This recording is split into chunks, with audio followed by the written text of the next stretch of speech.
निकेतन high school class 8। हमने उस दिन पिछली क्लास में 6 लेसन करा था बसंत का। आज हम करेंगे व्याकरण का 6 लेसन जिसका नाम है वाक्य व्यवस्था तथा भेद। तो सबसे पहले क्वेश्चन आता है कि वाक्य किसे कहते हैं। ठीक है, वाक्य किसे कहते हैं? शब्दों के उस समूह को, यानी शब्दों के उस समूह को जिससे कहने वाले का अर्थ समझता है, यानी कि कोई बात कोई कह रहा है, ठीक है, उसके अर्थ को स्पष्ट हो जाए, उसे क्या कहते हैं? वाक्य कहते हैं। जैसे मैं जम्मू जाऊंगा, तो यहाँ पर कौन जाएगा? मैं।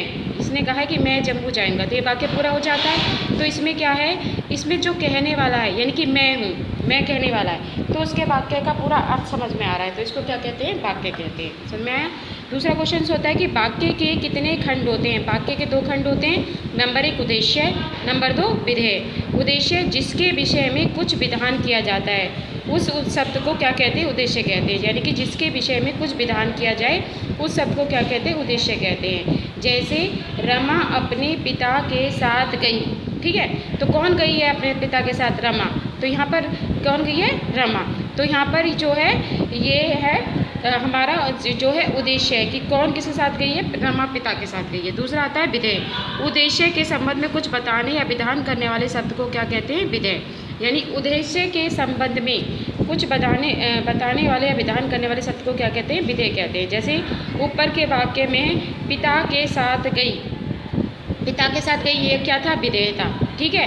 और दूसरा एक एग्जाम्पल है राम वन को गए, तो राम क्या है? उद्देश्य है, और वन को क्या गए? विधेय। तो इसमें दोनों डिफरेंस है कि विधेय और उद्देश्य क्या होते हैं। उसके बाद आता है कि अर्थ के आधार पर वाक्य के कितने भेद होते हैं। अर्थ के आधार पर वाक्य के 8 भेद होते हैं। नंबर 1 विधानवाचक, प्रश्नवाचक, निषेधवाचक, आज्ञावाचक, संदेहवाचक, इच्छावाचक, संकेतवाचक और विस्मयादि वाचक। तो अर्थ के आधार पर वाक्य के कितने भेद होते हैं? 8 होते हैं। सबसे पहले आता है विधानवाचक। जिस वाक्य में किसी कार्य के होने का बोध हो, यानी कि कोई कार्य हो रहा है उसके होने का बोध हो, उसे विधान वाक्य कहते हैं। ठीक है। जैसे दिनेश पढ़ता है, ठीक है, तो यहाँ पर क्या है? वाक्य का हो रहा है कि दिनेश पढ़ता है। सूर्य प्रातःकाल निकलता है, सूर्य प्रातःकाल निकलता है। अब आते हैं कि प्रश्नवाचक। प्रश्नवाचक जो होता है, जब आपका इंग्लिश में होता है इंट्रोगेटिव सेंटेंस जो होता है, तो जिस वाक्य में कोई प्रश्न पूछा जाता है उसे कहते हैं प्रश्नवाचक वाक्य। ठीक है, कि आप क्या कर रहे हैं, तो यहाँ पर क्या, क्यों, कैसे, ऐसे वाले वाक्य होते हैं, उसको कहते हैं प्रश्नवाचक वाक्य। निषेधवाचक। निषेधवाचक होता है नहीं वाले वाक्य जो होते हैं, जिसमें नहीं का प्रयोग किया जाता है। जिस वाक्य में किसी कार्य के न होने का बोध हो, उसे निषेधवाचक वाक्य कहते हैं। वह बाजार नहीं गया, यहाँ पर क्या आ रहा है? वह कौन नहीं गया? वह बाजार नहीं गया है, तो नहीं आ रहा है। वह आज स्कूल नहीं जाएगा, वह आज कहाँ नहीं जाएगा? स्कूल नहीं जाएगा। ठीक है, तो यहाँ पर कौन सा वाक्य हो गया? ये निषेधवाचक। उसके बाद आता है आज्ञावाचक। जिस वाक्य में किसी प्रकार की आज्ञा का बोध हो, यानी कि कोई आज्ञा का बोध हो, उसे आज्ञावाचक विधेय कहते हैं। जैसे किसी को आज्ञा देना, तुम बेंच पर खड़े हो जाओ, या मोहन बेंच पर खड़े जाओ, तो ये इसको आज्ञा दी गई है कि भाई मोहन है वो बेंच पर खड़ा हो जाए। उसके बाद आता है संदेहवाचक। जिस वाक्य में कार्य के होने का संदेह प्रकट हो, भाई कार्य हो भी या ना हो, एक संदेह हो कि भाई हो भी सकता है वो कार्य, ना भी हो सके, तो उसे क्या कहते हैं? संदेहवाचक वाक्य कहते हैं। जैसे उसका पास होना मुश्किल है, भाई उसका पास होना मुश्किल है, तो इसमें ये संदेह हो रहा है कि भाई वो हो भी सकता है पास और नहीं भी हो सकता। ठीक है।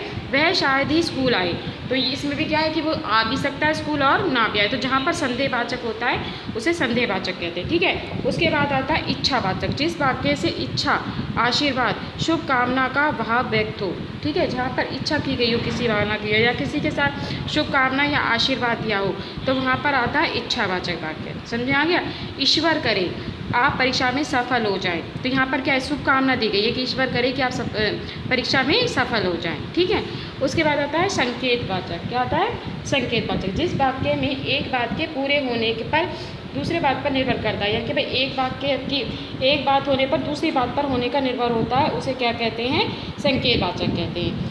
ठीक है।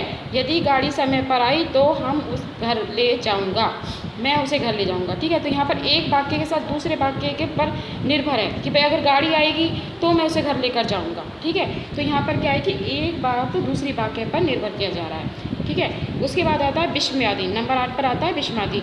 जिस वाक्य से घृणा, शोक, हर्ष, विस्मय आदि का बोध हो, उसे विस्मयादि वाक्य कहते हैं। जिस वाक्य से घृणा, शोक, हर्ष, विषमय आदि का बोध हो उसे विषयवादी वाक्य कहते हैं। जैसे वह बहुत अच्छे अंक से पास हुआ, तो यहाँ पर क्या है भाई, यहाँ पर ये है कि वो हो रही है कि अच्छी बात हो रही है कि वो अच्छे अंकों से पास हो गया। तो विषयवादी में क्या होता है, जिस वाक्य में अच्छी बातों का बोध हो तो उसे क्या कहते हैं, विषयवादी वाचक कहते हैं। समझ में आ गया।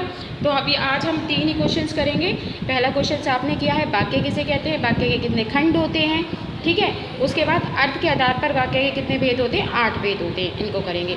नेक्स्ट क्लास में करेंगे हम कि रचना के आधार पर वाक्य के कितने भेद होते हैं, ठीक है, या वाक्य विश्लेषण या वाक्य विग्रह किसे कहते हैं, और उसके बाद उसकी एक्सरसाइज करेंगे। आज के लिए इतना ही, नेक्स्ट क्लास में इससे आगे से करेंगे, ठीक है। Thank you.